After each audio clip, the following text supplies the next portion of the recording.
Algumas pessoas aprendem muito cedo que o sorriso pode ser mais do que uma expressão de alegria. Ele pode se tornar uma estratégia. Um gesto ensaiado, quase automático, que comunica ao mundo que está tudo sob controle, mesmo quando, por dentro, nada está. O sorriso, nesses casos, não nasce da leveza, mas da necessidade. Ele funciona como uma armadura invisível, discreta o suficiente para não levantar suspeitas e eficiente o bastante para impedir perguntas incômodas. Quem sorri parece acessível, forte, ajustado.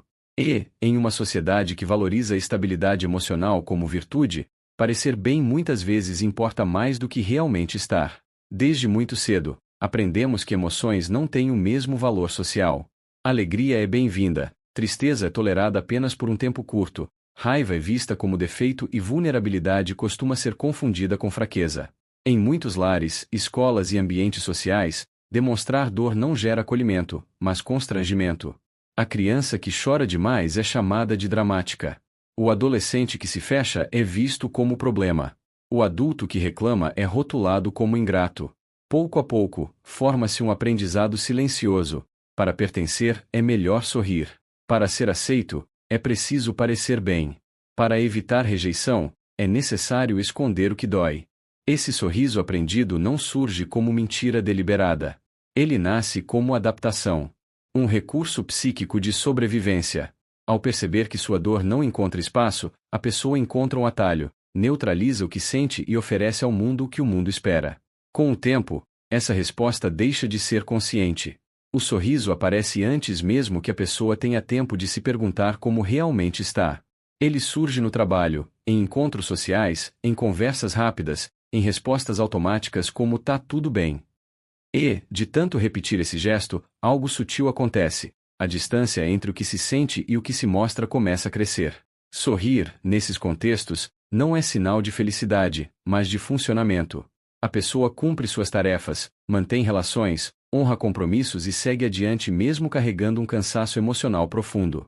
Ela se torna alguém que aguenta, que dá conta, que é forte. E essa imagem passa a ser reforçada pelo olhar dos outros.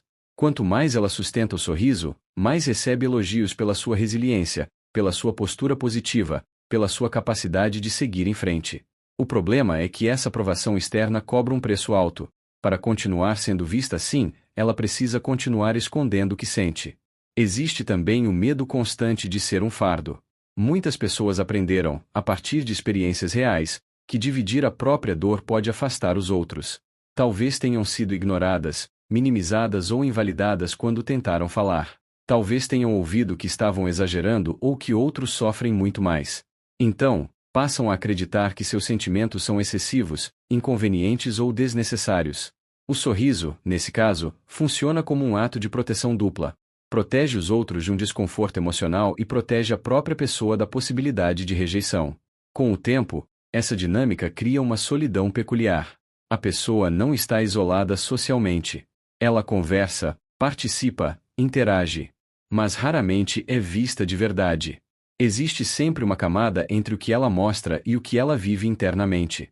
Essa separação começa pequena, quase imperceptível, mas vai se aprofundando à medida que o sorriso se torna regra. A identidade pública passa a ser construída sobre uma versão editada de si mesmo, enquanto a identidade real permanece escondida, sem espaço para existir plenamente. É nesse ponto que o sorriso deixa de ser apenas um gesto e se transforma em armadura. Ele impede ataques, mas também impede contato. Ele protege, mas aprisiona. E, embora ainda não haja consciência clara do que está quebrado por dentro, já existe um sinal importante. A pessoa sorri com facilidade, mas sente cada vez mais dificuldade de se reconhecer na própria imagem. Algo começa a rachar em silêncio, preparando o terreno para perguntas que ainda não sabem ser feitas, mas que em breve se tornarão impossíveis de ignorar. Quando a armadura do sorriso já está bem ajustada, raramente a pessoa percebe de imediato o que, de fato, está se quebrando por dentro.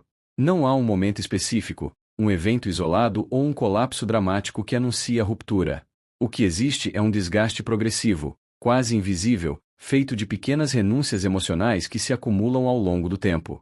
Estar quebrado por dentro não significa estar em ruínas evidentes, mas viver com rachaduras internas que nunca foram cuidadas. São fraturas emocionais que não sangram, não fazem barulho e, justamente por isso, seguem ignoradas. Há uma ideia equivocada de que apenas grandes traumas têm o poder de quebrar alguém. Como se a dor precisasse ser extrema, espetacular ou socialmente reconhecível para ser válida.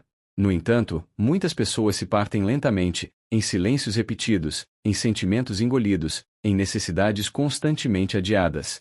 Cada vez que alguém diz não é nada quando, na verdade, é algo. Cada vez que minimiza a própria dor para não parecer fraco, ingrato ou exagerado.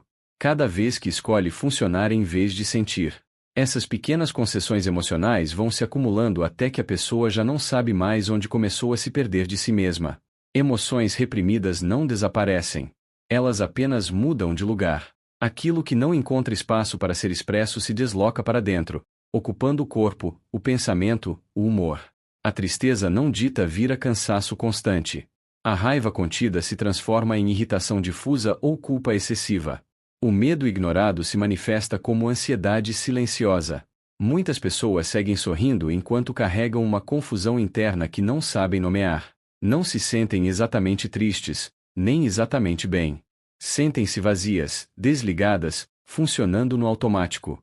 Como se estivessem vivendo a própria vida à distância. Esse estado é especialmente comum em quem construiu sua identidade a partir da expectativa alheia. Pessoas que aprenderam a valer pelo que entregam, pelo que resolvem, pelo que sustentam. Seu senso de identidade não está ligado ao que sentem, mas ao quanto são úteis. Elas se tornam indispensáveis para os outros e invisíveis para si mesmas.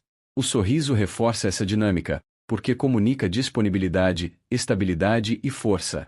E, quanto mais essa imagem é aceita e reforçada, mais difícil se torna abandoná-la. Afinal, quem seria essa pessoa sem o papel que desempenha tão bem? Aos poucos, surge uma desconexão profunda entre o eu interno e o eu apresentado ao mundo. O eu interno carrega dúvidas, frustrações, tristezas não resolvidas. O eu externo continua sorrindo, respondendo tudo certo e cumprindo o esperado. Essa divisão consome energia. Manter duas versões de si mesmo exige esforço constante. E, ainda assim, a pessoa se cobra por estar cansada. Questiona-se por que se sente assim se, aparentemente, sua vida está em ordem. Surge então a autocrítica: eu não deveria me sentir desse jeito. A culpa se instala como mais um peso emocional. Essa invalidação interna é uma das partes mais dolorosas de estar quebrado por dentro. Não basta sofrer, é preciso também justificar o sofrimento. Como se a dor precisasse de permissão para existir. Muitas pessoas olham para a própria vida e concluem que não têm motivos suficientes para se sentirem mal. Comparam-se com dores maiores, histórias mais difíceis, perdas mais visíveis. E, ao fazer isso, empurram ainda mais para dentro aquilo que já estava sufocado. O sorriso, mais uma vez, aparece como solução. Se não posso explicar minha dor, ao menos posso escondê-la. Com o tempo, esse ciclo se fecha de forma cruel. A pessoa sorri para não incomodar, mas se sente sozinha por não ser vista.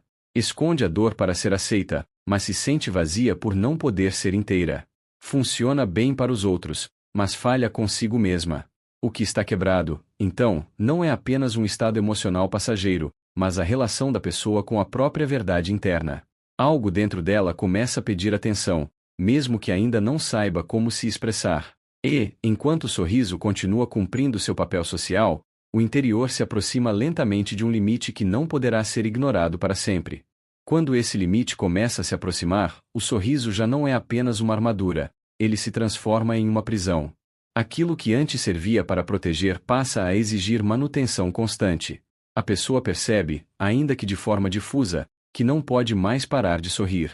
Não porque esteja bem, mas porque criou ao redor de si uma expectativa difícil de quebrar. Os outros se acostumaram com sua força, com sua leveza aparente, com sua capacidade de atravessar tudo sem demonstrar abalo.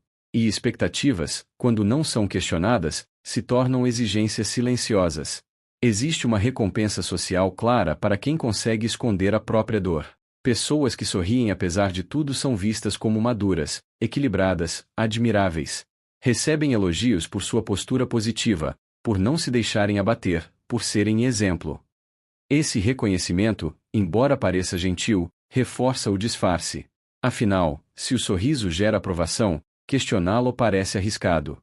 Mostrar fragilidade poderia significar decepcionar, preocupar ou até perder o lugar que se ocupa nas relações. Assim, a pessoa continua representando um papel que já não a sustenta, mas do qual não sabe como sair. O problema é que essa representação cobra um preço crescente. As relações construídas a partir do sorriso tendem a permanecer na superfície. As conversas giram em torno do que é leve, funcional e socialmente aceitável. Falta espaço para o que é confuso, contraditório ou doloroso. A pessoa passa a conviver com a sensação de que ninguém a conhece de verdade, ainda que esteja cercada de gente. E essa falta de intimidade emocional não acontece por ausência de vínculos, mas por ausência de verdade. Não porque os outros não se importariam, mas porque nunca tiveram acesso ao que foi cuidadosamente escondido. Com o tempo, surge o medo de quebrar a própria imagem. A pessoa se pergunta quem ela será se parar de sorrir. Teme ser vista como fraca, instável ou difícil. Teme que, ao mostrar cansaço, deixe de ser necessária. Ao mostrar tristeza, deixe de ser desejável. Ao mostrar dúvida, deixe de ser confiável. Esse medo mantém o sorriso ativo mesmo quando o corpo e a mente pedem pausa. Mesmo quando algo dentro dela grita por descanso emocional. O silêncio continua sendo escolhido como forma de preservar a paz externa, ainda que isso custe a própria paz interna. Mas nenhuma construção baseada apenas em esforço constante se sustenta indefinidamente. Em algum momento, o sorriso começa a falhar. Não de maneira planejada, mas em pequenas rupturas inesperadas. Um choro que surge sem motivo aparente. Uma irritação desproporcional. Um cansaço que não passa com o descanso físico. Uma sensação de vazio que não se resolve com distração. A pessoa se assusta consigo mesma, porque não reconhece mais suas reações. E, paradoxalmente, sente culpa por isso. Culpa por não conseguir mais fingir. Culpa por precisar de ajuda quando sempre foi vista como quem ajuda. Nesse estágio, o corpo costuma assumir o papel que a palavra nunca teve. Sintomas físicos aparecem como mensageiros de algo ignorado por tempo demais. Dores constantes, tensão muscular, problemas de sono, falta de energia. A mente entra em um estado de exaustão silenciosa, onde pensar se torna pesado e sentir parece perigoso. Algumas pessoas descrevem uma sensação de desligamento, como se estivessem vivendo no automático, observando a própria vida de fora. Outras sentem uma inquietação constante, um incômodo difuso que não encontra nome. Em ambos os casos, o sorriso continua presente, mas já não convence nem a quem o sustenta. O mais difícil, nesse ponto, é admitir que o disfarce deixou de funcionar. A pessoa percebe que sorrir não está mais protegendo, apenas adiando um enfrentamento necessário. Ainda assim, largar essa armadura parece assustador. Afinal, ela foi usada por tanto tempo que se confunde com a própria identidade. Sem ela, surge a pergunta inevitável: o que acontece quando eu não consigo mais ser quem esperam que eu seja? Essa pergunta não busca resposta imediata, mas abre uma fissura importante. Pela primeira vez, o sorriso começa a ser questionado não como gesto social, mas como escolha pessoal. Essa fissura não representa ainda a reconstrução, mas o início de uma consciência dolorosa e necessária. A pessoa começa a perceber que continuar fingindo tem um custo maior do que o risco de ser vista em sua fragilidade. O sorriso, que antes garantia pertencimento, agora impede o alívio. Algo precisa mudar, mesmo que ainda não esteja claro o que. E é exatamente nesse ponto de tensão, entre a exaustão de fingir e o medo de se mostrar, que surge a possibilidade de deixar a armadura cair, não como desistência, mas como um primeiro gesto de honestidade consigo mesmo. Deixar a armadura cair não acontece de forma heroica nem libertadora de imediato. Na maioria das vezes, é um processo silencioso, marcado mais por medo do que por alívio. Quando a pessoa finalmente admite, ainda que apenas para si mesma, que não está bem, algo importante se desloca internamente. Não é a dor que surge, ela já estava ali, mas a consciência dela. Reconhecer o próprio estado emocional exige coragem, porque desmonta a narrativa cuidadosamente construída de força constante. E, ao contrário do que se imagina, essa honestidade inicial não traz respostas prontas, apenas perguntas mais verdadeiras. Existe um receio profundo de olhar para o que está quebrado sem transformar isso em identidade. Muitas pessoas evitam esse confronto porque confundem reconhecimento com rendição. Como se admitir a dor significasse se definir por ela. Mas negar o que se sente não fortalece, apenas posterga. Quando alguém permite que a própria fragilidade exista sem adornos ou justificativas, dá início a um movimento de reconstrução que não depende de positividade forçada.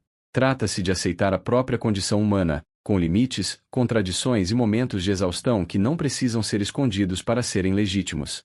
Esse processo quase sempre envolve perdas. Algumas relações não sobrevivem à ausência do sorriso constante. Pessoas acostumadas à versão funcional, disponível e sempre bem podem estranhar ou se afastar. Há um luto real pela identidade antiga, aquela que resolvia tudo, que não precisava de ajuda, que parecia inabalável. Abrir mão dessa versão de si mesmo dói porque ela foi construída com esforço e, muitas vezes, foi a única forma que a pessoa conheceu de existir no mundo. Ainda assim, permanecer nela custa mais do que deixá-la ir. Mostrar-se de forma mais honesta não significa despejar dor em todos os espaços nem transformar cada conversa em confissão. Significa, antes, permitir-se não sorrir quando não há vontade, não responder automaticamente que está tudo bem quando não está, não carregar sozinho aquilo que pesa demais. É um ajuste fino entre exposição e preservação. Um aprendizado lento sobre limites emocionais. A pessoa começa a perceber que vulnerabilidade não é ausência de força, mas presença de verdade. E que ser visto de forma imperfeita pode ser menos solitário do que ser admirado por algo que não se sustenta. Com o tempo, o sorriso pode retornar, mas de outro lugar. Não mais como obrigação, nem como disfarce. Ele passa a coexistir com a dor, não há encobri-la. Surge um sorriso mais contido, mais honesto, que não promete felicidade constante, apenas presença. A pessoa aprende que pode sentir alegria em alguns momentos e tristeza em outros, sem precisar escolher uma única narrativa sobre quem é. Essa integração emocional não elimina o sofrimento, mas o torna habitável. A vida deixa de ser um palco e passa a ser um espaço possível de existência. A reconstrução não acontece em linha reta. Há recaídas, dias difíceis, momentos em que o impulso de fingir retorna. Afinal, sorrir foi, por muito tempo, a principal estratégia de sobrevivência. O que muda é a consciência. A pessoa já não se abandona completamente em nome da aceitação alheia. Aprende, pouco a pouco, a escutar os próprios sinais antes que o corpo precise gritar. Aprende que pedir ajuda não diminui, aproxima. Que descansar emocionalmente não é falha de caráter, mas necessidade humana. Ao final desse percurso, talvez a pessoa ainda sorria, e provavelmente sorrirá. Mas não porque está quebrada por dentro e precisa esconder isso do mundo. Sorrirá porque escolheu não se reduzir à própria dor nem negá-la. Porque entendeu que inteireza emocional não significa estar bem o tempo todo, mas estar inteiro o suficiente para sustentar o que se sente sem precisar fingir. Algumas pessoas sorriem mesmo estando quebradas por dentro. Outras, depois de muito tempo, descobrem que podem se reconstruir sem precisar manter o sorriso como armadura. E esse, talvez, seja o gesto mais silencioso e profundo de liberdade.